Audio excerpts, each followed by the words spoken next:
to me, especially with everything that's happening in the industry, where we're seeing the layoffs and development costs rising, this is going to help them get around that and be able to invest more and bring more games to Game Pass for people who are subscribed to it. Sony themselves, when you do take a look at this list, they do have Saros here in at number 5. So there are people on PlayStation are more excited to play Starfield than they are playing first party game for PlayStation, which is Saros, their most recent one that is coming up. Again, first party PlayStation games. People talk about exclusive. The attachment rate is never as high as people really think it is. I mean, it's usually in like the 15% or so, maybe even less than that. Some games slightly higher. It really depends, but it is not what really pushes the PlayStation 5 forward for what people are playing and buying. They're buying it to play everything else. And now that Starfield is there, I'm sure a lot of people waited. As you can see, it is topping the charts to jump into, and they're buying it. They're picking up Starfield Premium Edition here, so you're getting all the DLC and all the stuff that will be coming with the game. It's a phenomenal game, and it's coming with a big update in just about a week or so.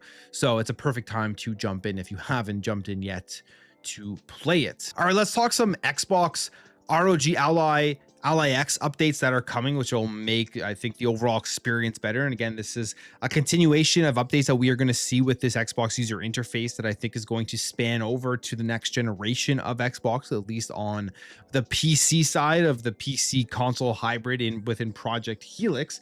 But here's an update. It got a big Xbox app upgrade with new display widget and smarter controls. So it'll feel more like a console in your hands. And again, if you're using this on PC as well, these updates will be there because it is going into the app. But here are the changes that are going to be coming. So they say first, users can now customize where notifications appear, giving more control over how alerts show up on the screen. This can be found within the Xbox game bar. You can see here some of the graphic changes, the notification changes that are going to be coming.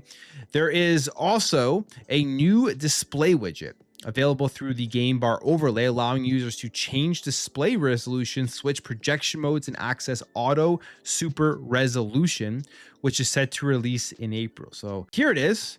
You can see PC screen only, the resolution, the refresh rate, and then the auto SR, which is going to be a big thing, I think, going forward, just to get games to run smoother on the handheld. As more games come out, they're more advanced, they're more powerful in terms of using the hardware. This auto SR stuff is going to be a massive thing that they do add in there. And the auto super resolution, they say here, you can expect to see it arrive soon. Should be in April, probably when they give the April update for all of Xbox. I would assume it's going to be there. And there's early access to these features. You can go and sign up for it if you want anything in the what's new panel on the Xbox game bar. So some nice updates there for specifically the display side of things. I think this just will make things easier and give better quality of life updates across the board. More ROG Xbox Ally, more ROG Xbox Ally X updates will be coming. They're going to want to support these handhelds for a while. I wonder if Xbox is still in the works of making their own handheld. We've heard back and forth on the rumors. They've shelved it. They may jump back into it. Who knows what is going to happen going forward? But these are nice things here. And especially if you just want to set up a PC with the Xbox app on it connected to a TV, this stuff really does help because it can all be obviously used through controller. And the full Xbox mode, which is now what the new name is, they've rebranded it, moved away from Xbox full screen experience. It's launching in April. So again, they're preparing for people to use the Xbox app on the PC as their console experience connected to big screen televisions, which it's not bad. I've been using it in the preview mode, in the Delta or whatever it's called, and it works pretty good. There are some hiccups that still need to be worked out. There are some changes they need to make before it does officially launch.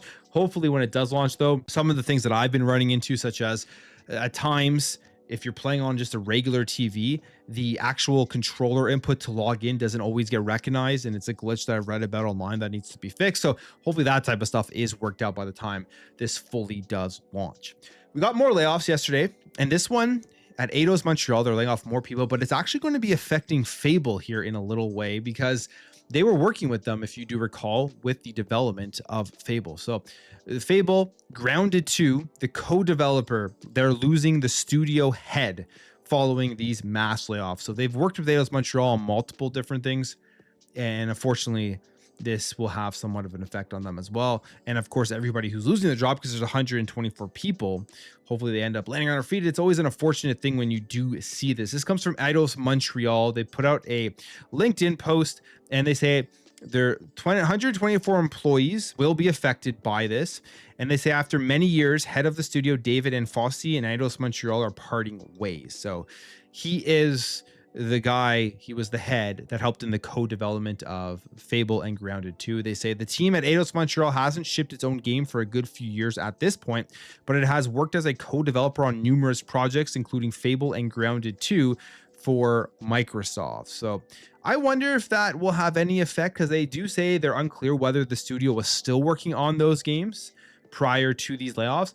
I would think at this point, with Fable supposed to be launching this year, they've probably ramped down their work on it as they are preparing for marketing, for previews, for everything along the lines of Fable. So I would assume they're really just deep into the polishing phases and bring a lot of that in-house to make sure that everything is good. That's just a guess.